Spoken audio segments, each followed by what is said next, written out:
আসসালামু আলাইকুম।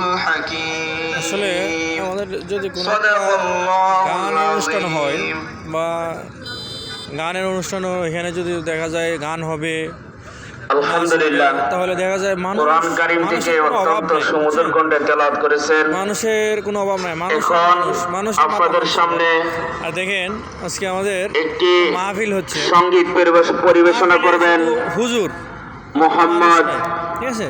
এই হলো আমাদের ফয়জুল্লাহ, অবস্থা, মোহাম্মদ ফয়জুল্লাহ। মুসলিম জনতার অবস্থা দেখছেন। এখানে শুধু হুজুর আছে, আসসালামু আলাইকুম ওয়া রাহমাতুল্লাহি ওয়া বারাকাতুহু। দেখছেন কোনো মানুষ তিনটা বাচ্চা বসে আছে,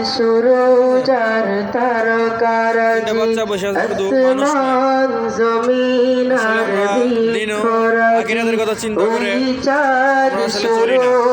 আখিরাতের কথা চিন্তা করলে আমরা সবাই মাহফিলে আসলাম এবং ওলামারা যা বলে আমরা তা মানার চেষ্টা করতাম।